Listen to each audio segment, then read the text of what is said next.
In the previous chapter, we have explained what the master budget is and how it is prepared. We have also explained the role of budgeting analysis in cost planning and in cost control. In this chapter, we will continue the study of controlling costs. In specific, you will learn how to evaluate performance using standard costs and variance analysis. What is a standard cost? Standard cost is an estimated cost predetermined by the company for producing goods or performing services under normal circumstances. So, standard cost is always determined in advance. It is predetermined. It is always determined in advance and ahead of actual point of time of incurring of costs. They are derived by the company from the analysis of historical data, industry norms, and technical estimates. They are used mainly as a target cost by the company for comparing it with actual costs, and the difference between actual and the standard will be the variance. What is the difference between standard and budgets? Both standards and budgets are predetermined expected costs that contribute to cost planning and control. However, there is a difference in the way the two terms are expressed. Standard cost refers to specific cost per unit, and the budgeted cost refers to total cost, given a certain expected level of activity. Budgeted data are not journalized in the cost accounting system. In contrast, standard costs may be incorporated in the cost accounting system. Finally, standard costs are estimated based on historical manufacturing cost data, industry norms, technical estimates, whereas budgeted costs are also influenced by management sales plans.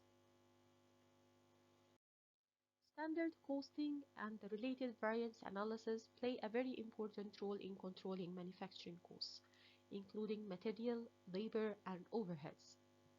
The standard costs are mostly taken from the industry best practices. That's why analyzing the variance between actual and standard directs the management attention to the difference from the planned amounts. In specific, if there is a variance, management become aware that actual manufacturing costs have differed from the standard, planned, or expected costs.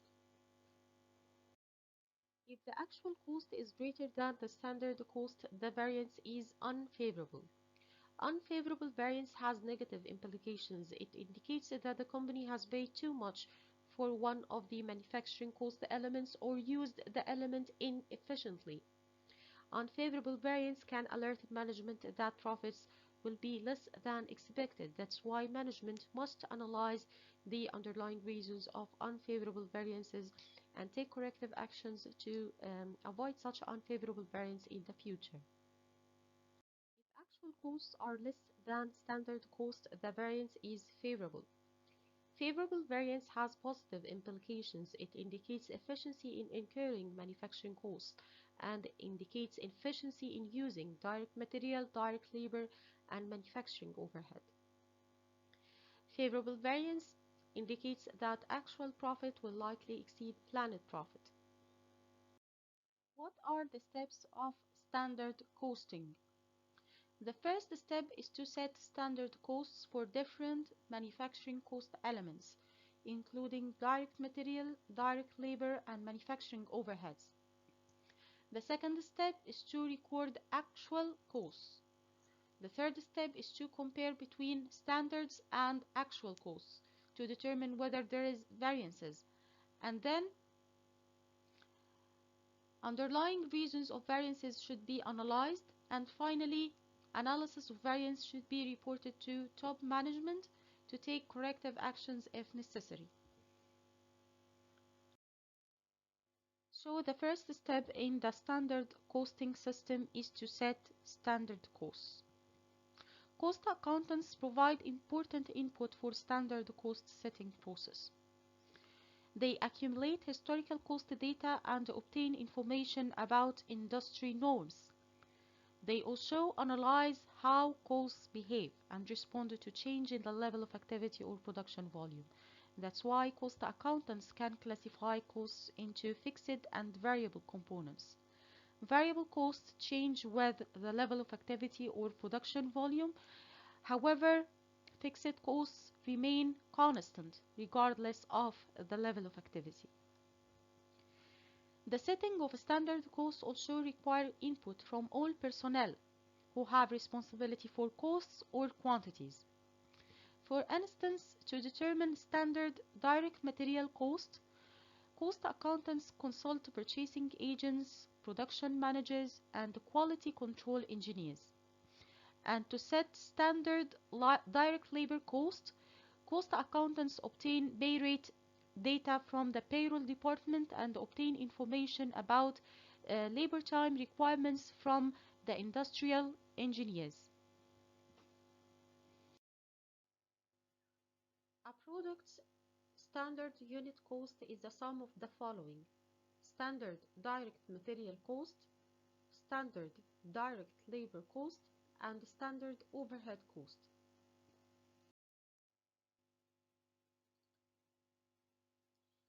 Standard direct material cost per product unit can be computed by multiplying standard direct material price by standard direct material quantity. Standard direct labor cost per product unit can be obtained by multiplying standard direct labor rate by standard direct labor hours. And standard manufacturing overhead cost can be obtained by multiplying predetermined overhead rate by standard direct labor hours. And this is in case of using direct labor hours as the indirect cost allocation base. Machine hours can also be used as the indirect cost allocation base, and if so, standard machine hours should be used. As mentioned previously, predetermined overhead rate can be obtained by dividing budgeted overhead cost by budgeted direct labor hours. So to set standard cost per product unit, we need to multiply standard quantity by standard price for each manufacturing cost element. 4 pounds of direct material are needed to produce each product unit, and the standard price per pound is $3. That's why the standard direct material cost is $12. 2 hours of direct labor are needed to produce each product unit, and the standard rate per hour is $15. That's why the standard direct labor cost is $30. The predetermined overhead rate is $5 per direct labor hour, and 2 hours are needed to produce each product unit. That's why standard manufacturing overhead cost is $10.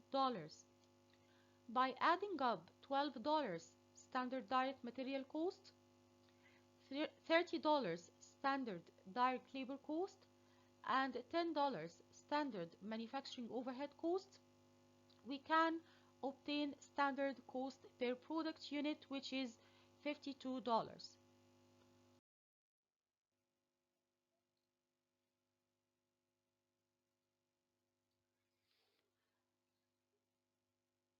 As mentioned earlier, the standard costing process starts with setting standard costs for different manufacturing cost elements. Then actual costs are recorded. Following this, variance is determined by comparing actual and standard amounts. And finally, the variance is analyzed to know its underlying causes and to take corrective actions if needed. So far, we learned how to set standard costs. Now it is the time to understand how variances should be analyzed. Let's carry on with our example about cross-manufacturing company. Cross-manufacturing company incurred $55,000 to produce 1,000 product units, and the following information are given with respect to direct material cost. In specific, actual quantity of direct material purchased and used is 4,200 pounds, and actual material price is $3.1 per pound. The standard quantity of direct material that should have been used to produce the 1000 product units is 4,000 pounds, and the standard material price is $3.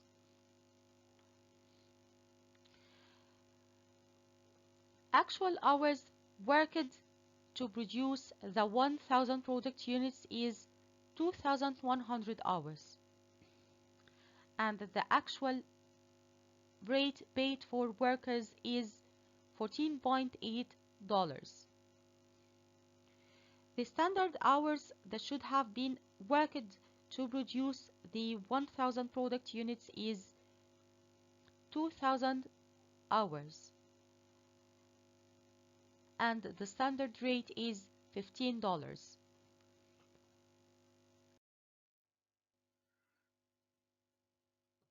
Total variance can be determined by subtracting standard cost from actual cost.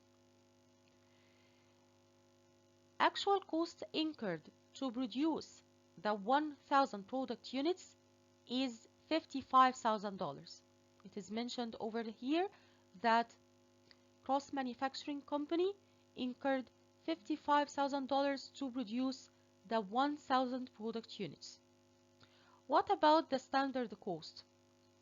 The standard cost is $52,000. How can we obtain this figure? This figure can be obtained by multiplying the standard cost per unit, $52, by the production volume, which is 1000 product units. So actual cost incurred is higher than the standard cost by how much? By $3,000. So there is a variance, and the variance is unfavorable because actual costs exceed standard cost. This variance, the $3,000 unfavorable variance, can be analyzed into material variance, labor variance, and overhead variance. So Cross Manufacturing Company has $3,000 unfavorable variance. Such variance can be analyzed into material variance, labor variance, and overhead variance. Let's now start with analyzing material variance. Total material variance can be obtained by subtracting standard material cost from actual material cost. Standard cost can be obtained by multiplying standard quantity by standard price, and actual cost can be obtained by multiplying actual quantity by actual price. And the information related to direct material quantity and the price is given over here. Actual quantity, actual price, standard quantity, and standard price. So Cross Manufacturing Company has $1,020 unfavorable material variance. Actual quantity exceeds standard quantity, and actual price exceeds standard price. That's why total material variance is unfavorable. So such unfavorable material variance can be analyzed into price variance and quantity variance. Price variance can be obtained by applying actual quantity used to produce the 1000 product unit to the difference between actual price and the standard price. 4,200 pounds of direct material are actually used to produce the 1000 product units.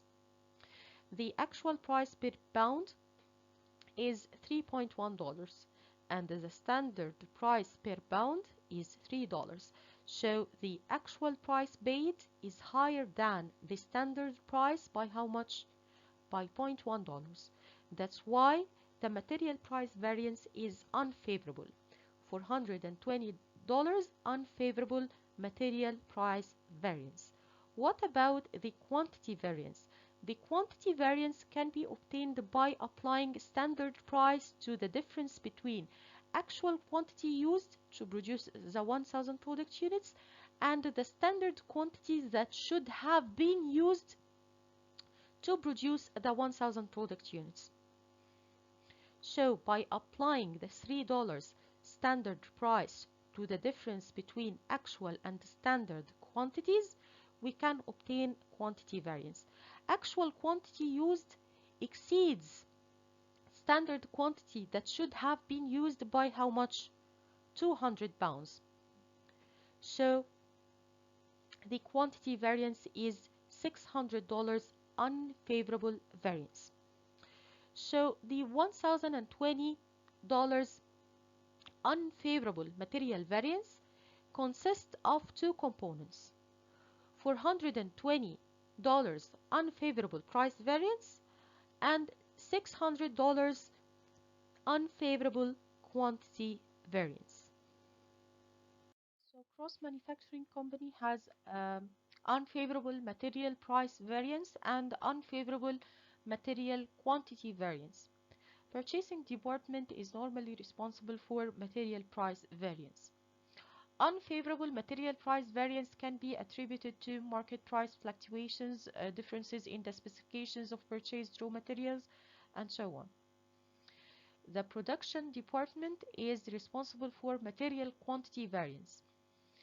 Unfavorable material quantity variance can be attributed to inefficient use of raw material, material waste, inaccurate product specifications, and many other reasons.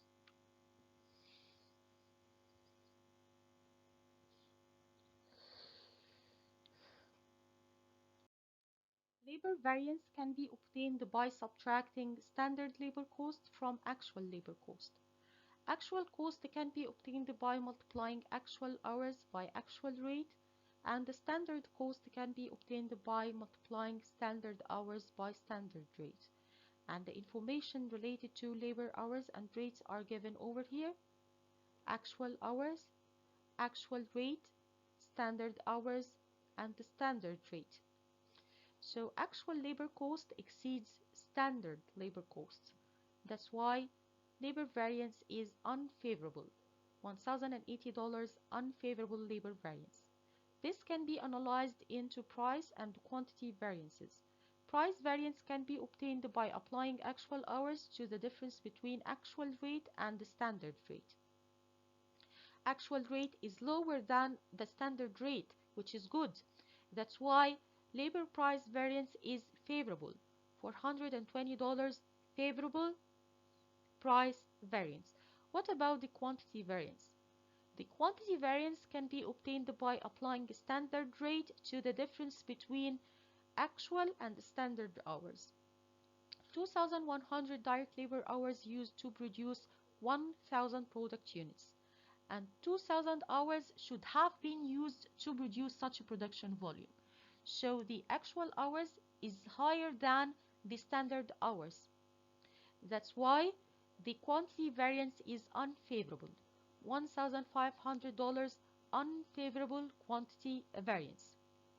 So $1,080 unfavorable labor variance consists of $420 favorable price variance and $1,500 unfavorable price quantity variance. That's it for today, and the next time inshallah we will complete this chapter. Thank you so much for listening.